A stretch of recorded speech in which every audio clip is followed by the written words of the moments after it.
Hey guys, and welcome to the Working Money channel. So this just in from the cryptic poet, Ripple partner Valente launches service to accelerate ISO 20022 payment modernization. The Valente Ripple partnership, and a very important one, guys, because Valente Technologies is going to be the one that runs the FedNow payment service. And so it's no surprise that Valente Technologies has launched services to accelerate ISO 20022 payment modernization. Here's the brief. Valente Technologies, the global leader in cloud payment and financial messaging, today announced the launch of Valente ISO 20022 service. This value-added service simplifies the complexity of ISO 20022 modernization for any organization involved in the processing of payment messages, from banks and financial institutions to fintechs and payment service providers. Such organizations face significant headwinds in achieving the ISO 20022 message compliance standard, whether for domestic clearing and settlement, which they talk about here, Target 2, Chaps, Fedwire, among others, or for cross-border payments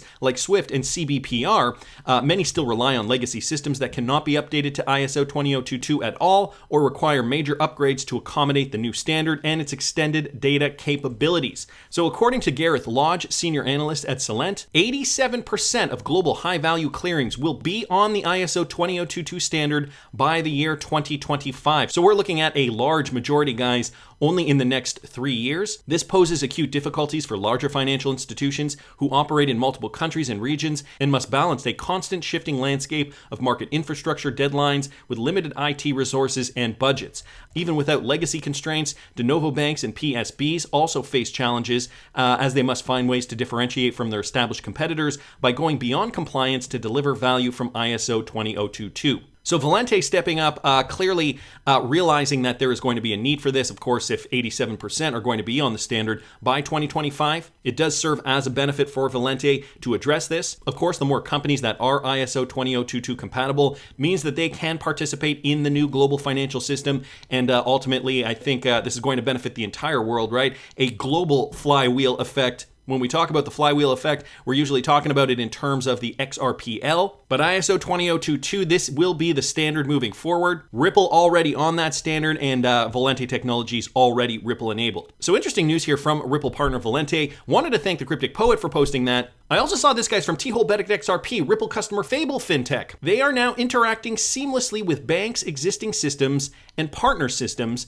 API for new technologies like virtual currency and blockchain. So here are just some screen grabs from Fable Fintech's website here. They talk about Swift automation, but down here also Ripple integration, inbuilt components to integrate seamlessly with the Ripple platform and leverage the blockchain infrastructure. So we know they are a Ripple partner. They list here some of their clients. They talk about interoperability with virtual currencies, interact seamlessly with banks' existing systems and partner systems, APIs for new technologies like virtual currencies and blockchains, and again, just some more partnerships down here. They also mention here that they are backed by banks and leading investors from the payment ecosystem. One other that I can recognize just off the top here, Paytm, also a Ripple-enabled company. So another interesting point, just stating that this is currently on their website, Fable Fintech, a Ripple customer, continuing with their efforts to seamlessly integrate banking systems into these new technologies. So I wanted to thank T-Hole-Betic for posting that.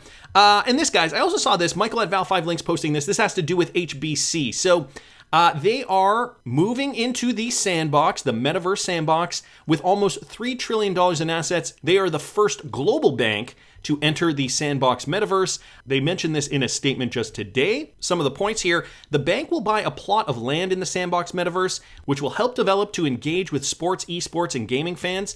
Details of HSBC's development in the virtual plot of land weren't announced. A promotional GIF that was posted along with the statement showed an HSBC stadium next to a virtual body of water. HSBC sees great potential in creating new experiences through emerging platforms. So it seems as though we're seeing a lot of these banks move into the virtual space, not just banks, big companies, big corporations as well. The other day we heard about Victoria's Secret, and we've heard about McDonald's and other companies moving into the metaverse. So this is a new opportunity, I suppose, for these businesses, new markets to open for them to make more money. The partnership with the Sandbox will enable the bank to create innovative brand experiences for new and existing customers. And so, here's some more. Gucci, Warner Music Group, The Walking Dead, Snoop Dogg, and Adidas are among global brands that are working with the Sandbox as well. In February, JP Morgan said it was the first bank ever to enter the metaverse when it bought a plot of land in Decentraland to build a lounge for its customers. And so I reported on that when that happened.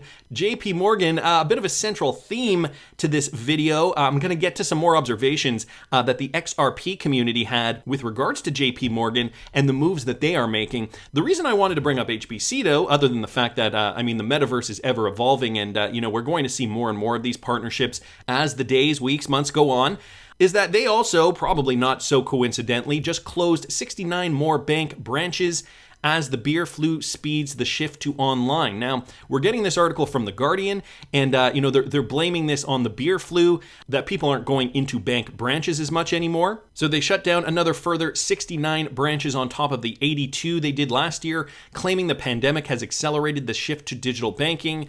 It is the latest in a line of banks to announce that they are reducing their networks in response to the changing customer habits. Consumer organizations, which said the number of closures during the last few years was alarming, and that many people were not even yet ready or able to go fully digital. Early last year, HSBC had 593 branches, but the latest round of closures, scheduled to take place between mid-July and early October, will take that down to 441. Of which 96 are described as full-service outlets offering a comprehensive range of services. So this just to reiterate the fact that brick and mortar slowly but surely closing down, and concurrently we're seeing the same bank, HSBC, enter the metaverse because clearly they see the need for this shift. Clearly they understand enough to realize that, well, if we can't get business in the real world, maybe we should focus on a digital one. So an interesting observation here, putting two and two together. Wanted to thank Michael for posting that. I also saw another one from Michael. San Francisco-based blockchain company Ripple has invested in Hong Kong-based cryptocurrency custody HEX Trust. So we don't hear too much about Ripple investing in other companies. I wonder how big this one is. Well, it's an $88 million Series B funding round, which was led by seed stage fund Liberty City Ventures and non-fungible token startup Animoca Brands. Also had a high-profile project Terra, investment firm Morgan Creek Capital, and financial institution BlockFi among its participants. The company has now secured roughly $100 million in total funding. In October, HEX Trust raised $10 million in order to develop its HEX Safe custody platform. The round was led by Animoca Brands. HEX Trust is Asia's leading cryptocurrency custodian, which also provides services in the realm of custody, decentralized finance, and brokerage. It boasts $5 billion worth of assets under management with over 200 institutional clients. Its services support more than 200 tokens. So it's interesting because Ripple is investing in this company, a cryptocurrency custodian based in Hong Kong. They deal with decentralized finance, DeFi, and brokerage. The company, which was founded back in 2018, is yet to reach profitability, but HEX Trust has other priorities right now. And so over here, it just says it looks as though they are focusing on scaling their operations. So perhaps Ripple realizing that there is a benefit to investing in this company, perhaps more utility for the XRPL. Ripple always makes moves strategically, like, for example, the Tranglo partnership, owning 40% of Tranglo. That has definitely allowed Ripple to permeate certain parts of Asia, allowed them through Tranglo to provide cross-border payments through RippleNet. And so now with HEX, I wonder how this is going to roll out. Interesting to say the least. Wanted to thank Michael for posting that. And this guy's from Stefan Hubert. Notice this.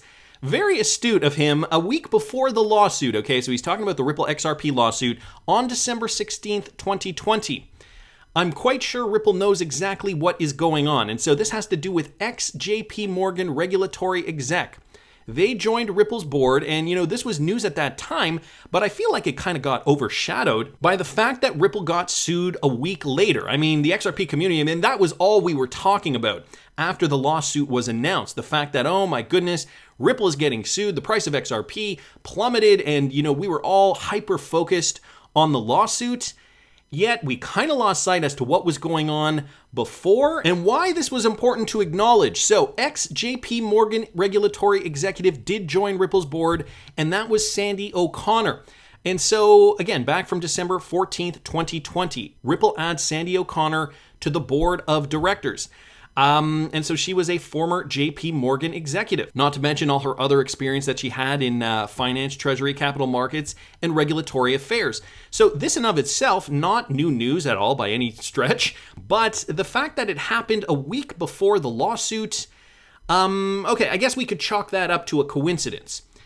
Meanwhile, We had this piece of news from November 20th, 2021, JP Morgan. If Ripple wins the SEC lawsuit, XRP is poised for significant adoption. And we were all thinking, this is huge because JP Morgan, I believe they are the biggest bank in the United States. If they are seeing what we are seeing, wow. That means, no one knows for sure, but that means this is likely to get adopted into the mainstream financial system quickly as soon as we see that a win is near. And so just down here, XRP versus the SEC versus Ripple lawsuit is an inevitable topic of discussion for XRP. On that matter, JP Morgan points to the Howey test as the end goal that gives away the likelihood of a Ripple win. And, just the quote there, a significant adoption could occur. XRP is poised for that if Ripple does win this lawsuit. Let me also just point out down here, Tag XRP chiming in. He says, I'm confident Ripple has known most of what we are still uncovering this whole time, insinuating that even though Ripple did get sued, Ripple, of course, knows that their technology and the XRP cryptocurrency is going to be central for a new financial framework. Tim Howard down here also saying, yeah, part of the timing game. All a game, even this horrific war was planned, no doubt. Most in the crypto community knew a war like this was coming to lay foundations for the reset. We just did not know it would be Russia and Ukraine provoked by America and NATO. 30 Cent down here saying, if Ripple truly thought JPM was an enemy, surely they would have never hired her for obvious reasons. Ticket to the Moon opposing this, quite the opposite in my opinion. What better way to get info on competitors than to hire them? So I tend to agree with that. Somebody down here though, who was it? Right, I think it was Jed Manuel here. He said, like I tweeted, everyone else is joining the Ripple camp 1 week before the lawsuit. Amazing, isn't it? People would be leaving, or rather should be leaving Ripple. Instead, what we're seeing is that they're flocking to Ripple before and during the SEC lawsuit. And then I thought, who else joined Ripple during a lawsuit? You got to put this into perspective here. Who joins a company that is actively being scrutinized and sued by the SEC? It sounds like a bit of a risky move. It sounds like, putting your career in jeopardy, especially if you have one of these high-powered positions. Yet, this happened a week before, so, I guess we could chalk this up as a coincidence. However, do you remember who joined the Ripple board in May of 2021? Deep into the lawsuit, Ripple appoints former Treasurer of the United States, Rosie Rios, to the board of directors and Christina Campbell as CFO. So Rosie Rios in particular, Treasurer, 43rd Treasurer of the United States, joins the Ripple board of directors, and Christina Campbell joins as Chief Financial Officer. Does this put things into perspective for you? It's Rosie Rios. Her name is literally on the money, on USD notes. And so if she was joining the Ripple board, and she is just one of many that I'm sure we could go back and take a look and see who was joining Ripple in and around this time after the lawsuit was announced. So, Jed Manuel here, on to something quite interesting. Also wanted to mention this, and I mentioned this in the video the other day, the fact that the company just keeps growing and keeps diversifying. Ripple sets out to launch their first NFT incubation program. So this company, namely Ripple, not stopping, not letting anything get in their way. Could it mean that they're just that confident, or could it mean that they already knew that XRP and RippleNet were going to be baked into the cake, so to speak? Smack dab in the middle of the lawsuit, back in June 2021, we also got this paper from the World Economic Forum stating, some of the cryptocurrencies that obviously are going to play a huge role in the global financial system, and XRP listed in this document as well. Now, this was about 6 months after Ripple, and not just Ripple, XRP were being questioned in court, XRP being deemed a security as per Ripple's handling of the sales from way back when. Yet the World Economic Forum decided to still highlight XRP as one of those cryptocurrencies that are going to change the financial system, along with Algorand, Cardano, Celo, Solana, and Stellar. So this begs the question, guys, is it all a show? Are we seeing high-profile individuals join the Ripple team because they already know what the outcome is going to be? Do you think they'd risk their careers on a company that may actually lose an SEC case? I'm hard-pressed to think that, but I want to hear what you guys think. Please subscribe to the channel. And guys, I want to hit 100,000 subscribers by the end of 2022. Let's see if we can make it happen. If you're finding yourself watching the videos, please subscribe to the channel if you haven't already. Like the videos if you like the content I'm providing. I always love hearing your comments. See you in the next one, guys.